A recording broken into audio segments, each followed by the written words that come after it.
All right, guys, welcome back to class. We are going to continue our work in the story or the book Crossover by Kwame Alexander. And we are basically talking about the poetics and the power of storytelling in this module and in all of the subsequent lessons that are going to come after this. So today's lesson, I want us to start with doing some thinking.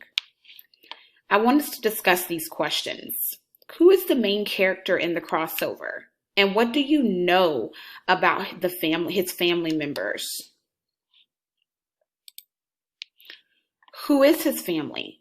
How old do you think he is? What do you know about his situation? And where does most of the story take place? These are some of the questions that we're going to ask ourselves. And instead of doing a discussion board today, these are going to be created in the form of a matching game. So you are going to match these with answers that will be already placed inside of Schoology. Moving forward, again, we always talk about this. Our essential question is, what is the power of storytelling? What is the power of storytelling?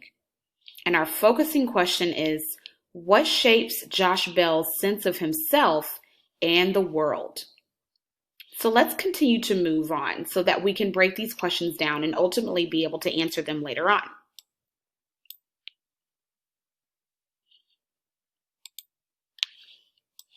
So I want us to ask ourselves another question here, and we're going to do some practicing when it comes to summarizing. What's happening in the poem, The Crossover, in pages 1 through 10? We want to summarize what is happening so far. You will find this discussion board inside of Schoology.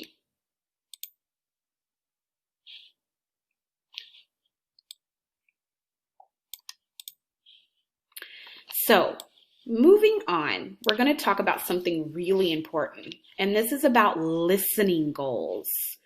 Listening goals. What might you write down if you're listening to someone speak? If someone's speaking to you, what would you write down possibly? How do you listen when you are trying to capture an oral speech in writing? So we're going to talk about academic conversations or academic discussions. What might you do to listen with the intent of writing? If we were having an academic discussion, what might you do to listen with the intent of writing something down? Sound off in the discussion board. So moving forward, I want us to talk about a term, and I want you to place this inside of your vocabulary journal in its entirety, everything that's down here as well, because we need to know this term. It's extremely important for the entire module that you understand it.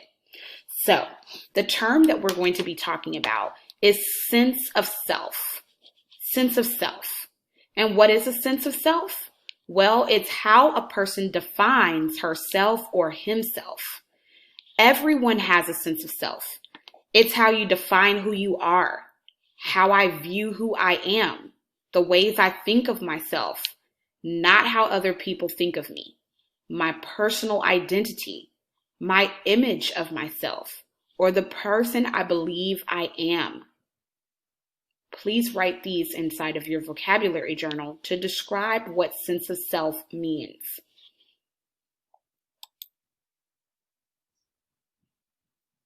So far, based off of what we just discussed about what sense of self is and what we've just written down, based on your reading of the crossover so far, what kinds of things can shape someone's sense of self? What could shape how you view yourself, how your image of yourself, your personal identity, the person who you believe yourself to be, ways that you think of yourself, how a person defines herself or himself? What kinds of things can shape someone's sense of self?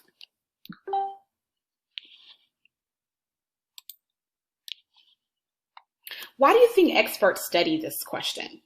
Based on your reading so far of the crossover, what kinds of things can shape someone's sense of self? Now, we just talked about this, and this is going to go inside of our discussion board, but we're going to move on forward from this.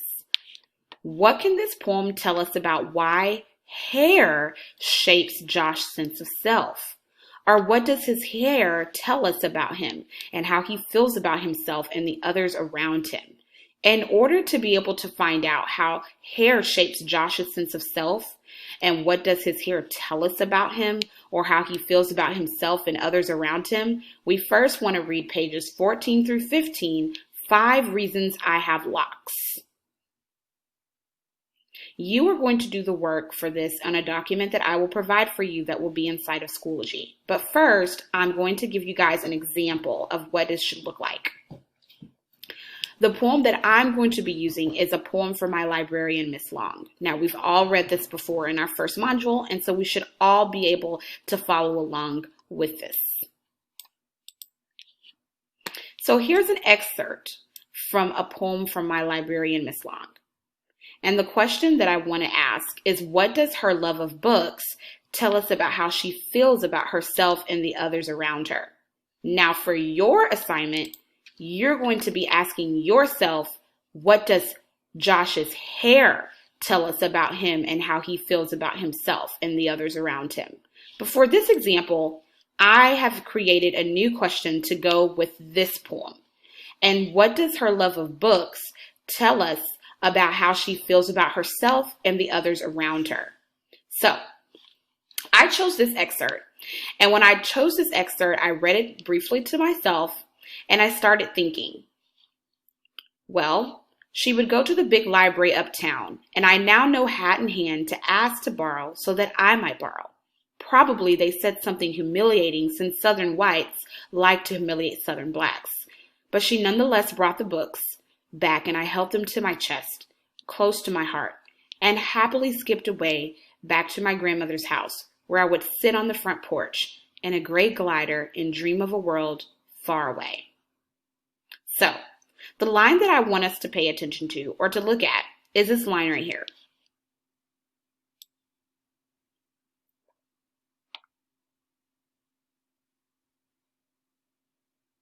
Probably they said something humiliating since Southern whites like to humiliate Southern blacks. I also want us to pay attention to this line, close to my heart. And I also want us to pay attention to this line. She would go to the big library uptown, and I now know hat in hand to ask to borrow so that I might borrow. So we're looking at this line here, this line here, and this line here. So I'm going to go ahead, just for examples, I'm just going to color these so you guys can see them a little better.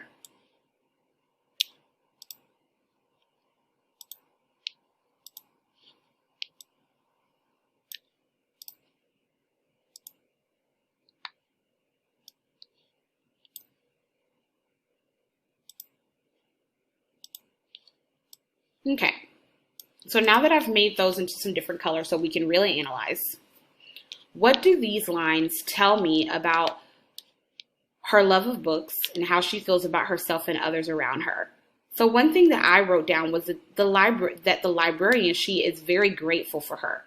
And I know that she's very grateful for her because she says she held the books close to her heart. Even though the librarian went through all of that trouble to go and find the book for her that she wanted to read, but she had to humiliate herself to go and ask white people for the book, she still did it for the speaker so that she could have a chance to read. She risked a lot to get these books, even being humiliated by white people. And this shows me that she's a very appreciative little girl. She says she now knows. And I now know, hat in hand, to ask to borrow so that I might borrow. So now she understands that her librarian had to go and ask to borrow things so that she could read the book. even though the librarian knew she was going to be humiliated. And she was very grateful for this because she held these books close to her heart. And she was happily skipping back to her grandmother's house so she could read these books. So what does her love of books tell me about how she feels about others around her? Well, it tells me that she's very appreciative, that she's very grateful type of person, a very kind person, because she understands that the librarian had to risk herself and her humiliation to go and get these books from white people for her to read. So this is my example. I want you guys to do an example very similar to this, but answering the question of what can this poem tell us about why hair shapes Josh's sense of self. And I want you to be much more detailed on what you pick. It cannot just be one thing. I want to see lots of detail about what his hair can tell you about Josh's sense of self.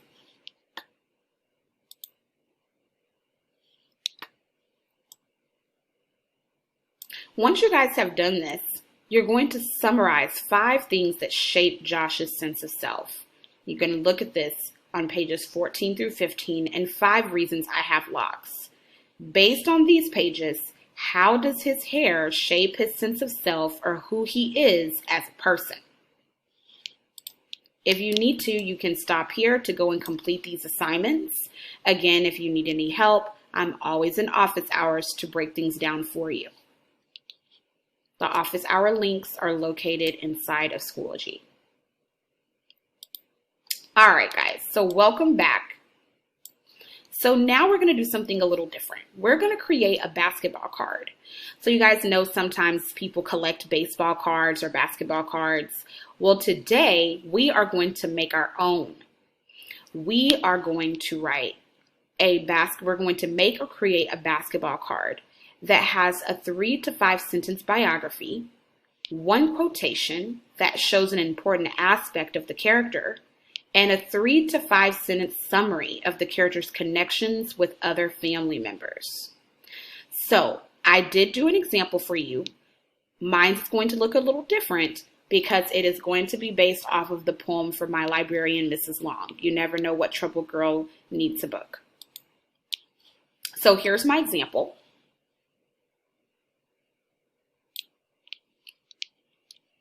So the first thing it wants you to do is a 3 to 5 sentence biography. So a biography is telling about the speaker or telling about the main character. You're writing a biography. So she loved sitting on her front porch and watching the neighbors pass by and listening to smooth jazz music. We know that from inside the poem. She loved books, especially hardcover books. Miss Long, a black librarian at their Carnegie Library, risked being humiliated by going to the big library for white folks to ask to borrow books so that I could read books we didn't have at our library. She was close to her grandmother and read books to escape from the harsh reality of segregation and explore a whole new world between the pages of books. So this is my biography. And this tells me a lot about my speaker, a whole lot. The next thing says that you need to write a 3 to 5 sentence description of the character's connection with other members of the text. So my example is her relationship to her grandmother. She was very close with her grandmother and felt loved and safe with her around. And the reason why I said this is because there was a line in the poem that says, "I was safe and warm and grandmother gave me neck kissed." So this lets me know of her connection with another member of the text.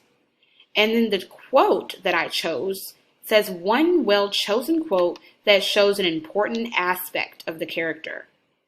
And I wrote, probably they said something humiliating since Southern whites like to humiliate Southern blacks. For me, this quote is very important to the speaker because she's going through a lot in this poem and she's using these books to escape. And the reason why I know that she's using the books to escape is because she's being humiliated out in the world. Not only is her librarian being humiliated by having to go and ask for those books from white people, but you can just imagine how she may be just humiliated in general. The speaker. in the streets, maybe when she goes to the store or when she has to go to school or when she can't get on the bus, or can't go into businesses that say white only, because we have to think about what segregation was happening, what was happening inside of segregation. So this tells me about that. So moving forward with the lesson, I want us to ask ourselves, how do quotations help us understand what is important to the character? So if you go back to the example that I had where I chose this particular quote, probably they said something humiliating since Southern whites like to humiliate Southern blacks. This quote really helped me to understand something that was important to her. It helped me to understand that she understood what her librarian was going through in order to be able to get those books for her, that she was an appreciative person. So I want you to consider the topic of the quotation, the language and the tone of the quotation, and the personality of the character.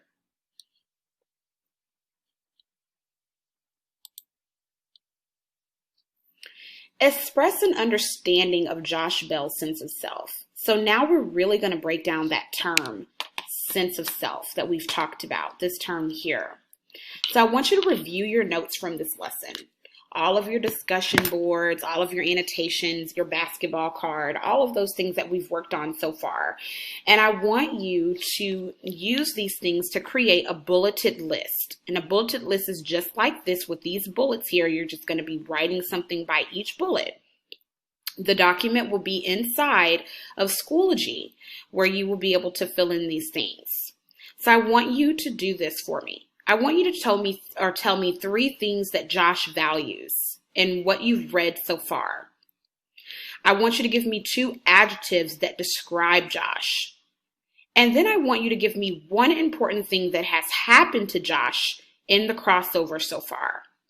You're going to do this for Josh, and then you're going to choose another member of the Bell family and do the assignment again.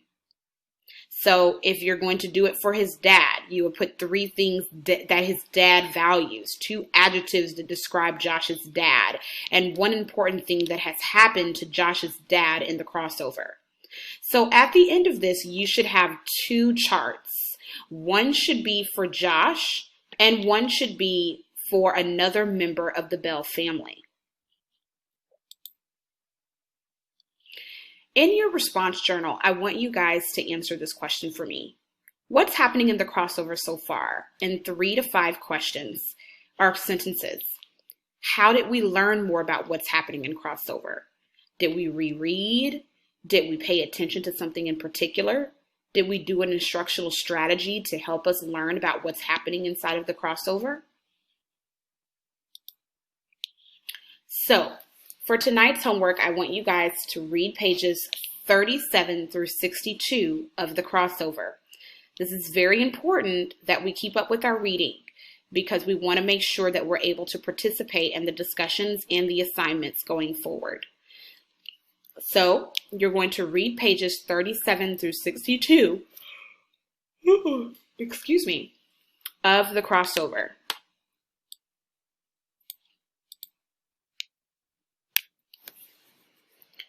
So today we're going to start also introducing what's called a vocabulary deep dive. And today we are going to examine indicative, imperative, and interrogative verb moods. Let's look at some examples of what an indicative, an imperative, and interrogative verb mood looks like.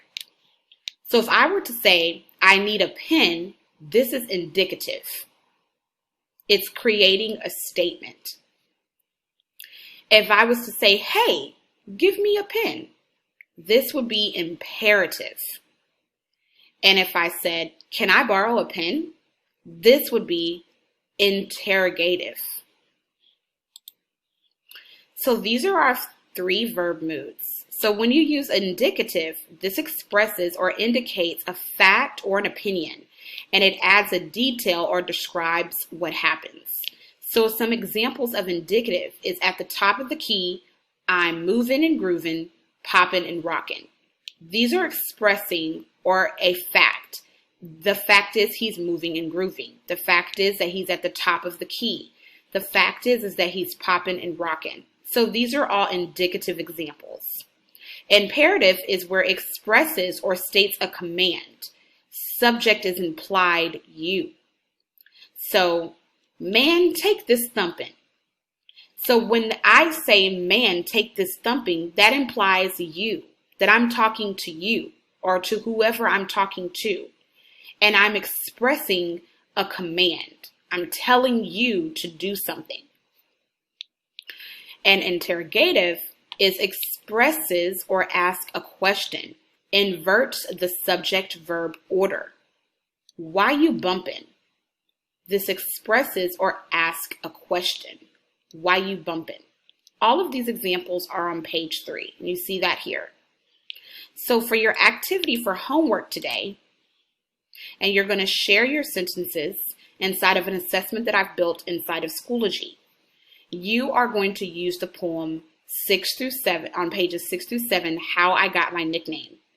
I want you to pick or highlight 3 sentences from the poem, 1 for each of the 3 verb moods. So you're going to find 3 sentences, 1 that's an indicative sentence, 1 that's an imperative sentence, and 1 that's an interrogative sentence.